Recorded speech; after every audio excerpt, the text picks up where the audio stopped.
What's up, you guys? Welcome back to Fan Art Fridays. This week I am doing Rainbow Brite, and I loved this show as a kid.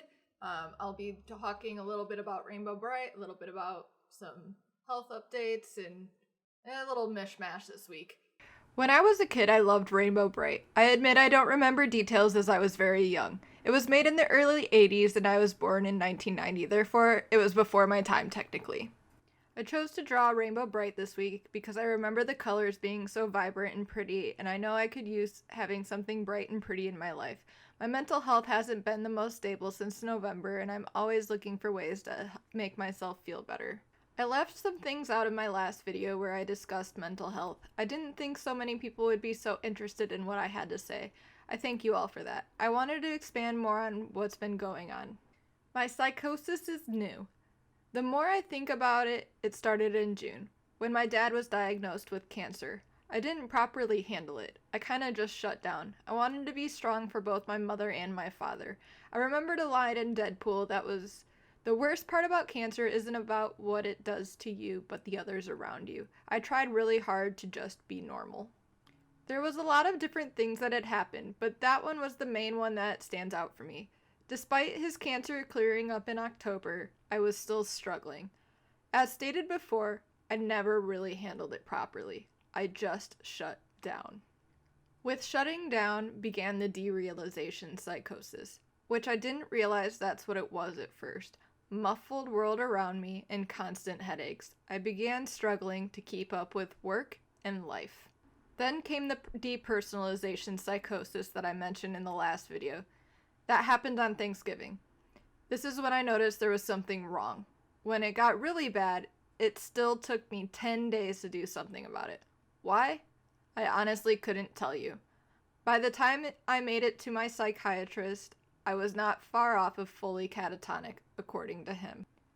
For those of you who do not know what catatonia is, it is an immobile or unresponsive stupor. Something else that wasn't mentioned in the last video is sometimes I hear voices. Why didn't I mention it? Because a lot of people, once you tell them, they judge you.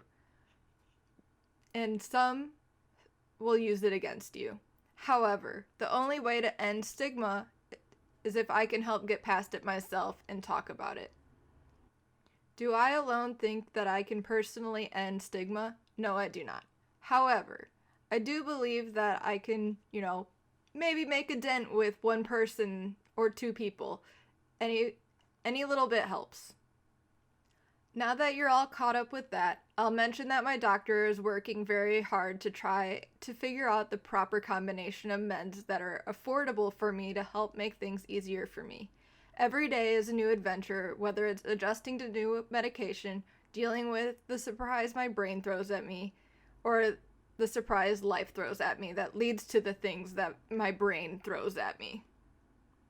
Now, I'm sure there are some of you who are wondering if I have schizophrenia. For those of you who are wondering, I do not. I mentioned in the last video that I have bipolar disorder, OCD, and psychosis. The psychosis is linked to the bipolar disorder.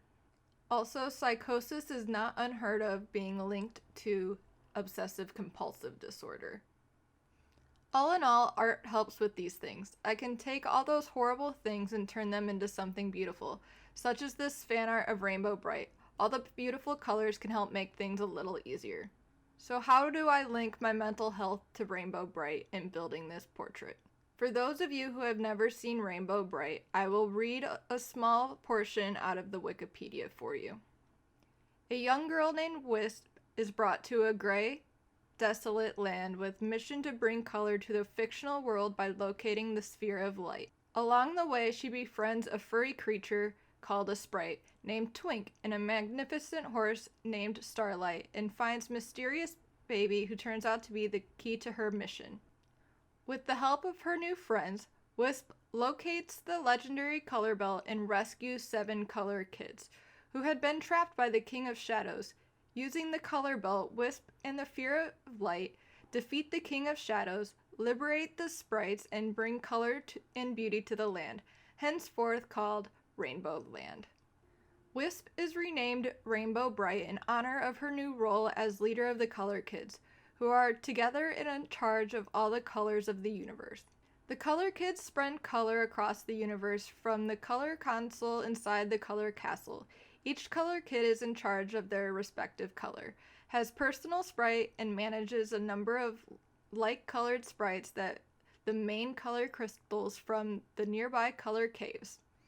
These crystals are produced into star sprinkles, which are essential components to brightening and coloring any object or place. Rainbow Brite and the Color Kids' mission often complicated by the likes of Murky Dismal, his sidekick Lurky, and other villains. Brian, a boy from Earth, sometimes assists Rainbow Brite in her adventures. In the movie Rainbow Brite and Star Stealer, the setting expands to include Diamond Planet Spectra.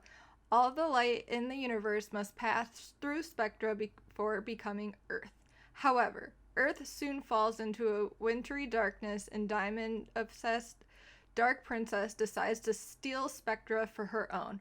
Rainbow Brite and her horse Starlight must team with Spectra's boy warrior, Chris, and his robotic horse, Onyx, to defeat the powers of darkness and save Spectra, Earth, and the universe. Now, what does this have to do with mental health? Well, when things are not feeling so great and things are bad, it feels awfully gloom and gray. And then you get a little bit of help from the psychiatrist, and it's like adding a color to the piece. As things start to get better, the colors start to form. The more and more colors on the piece, the happier you feel. Happier, more colorful, the portrait begins to fall in place. Much like my life, even when things aren't perfect, things slowly start to fall more and more into place. As I stated before, more and more colors can help make things a little bit easier. Easier doesn't always mean perfect, but easier does mean easier. Every day, things can become a little bit better.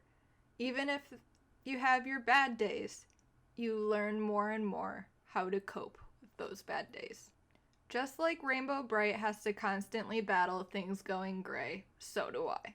I have to constantly battle my life from turning gray and gloomy again. However, with a little bit of help and support from my friends and family, things get a little bit easier. Here is the final piece. I want to thank all of my patrons for helping me keep honing in my skills and improving on them while making these videos. If you would like to help support this channel, there is a link to my Patreon down below in the description. I would also like to thank my subs over on Twitch, who additionally help make this channel possible and keep me motivated to improve. I want to give a special shout out to OV Gaming and Coremaster for not only helping me meet my goal on Twitch this month, but helping me far surpass it by gifting so many subs to my channel. I appreciate each and every one of you. Also, if you would like to join the Discord community, there is a link down below, as well as all of my social medias. I hope you have a dope day, and I'll see you all in the next one.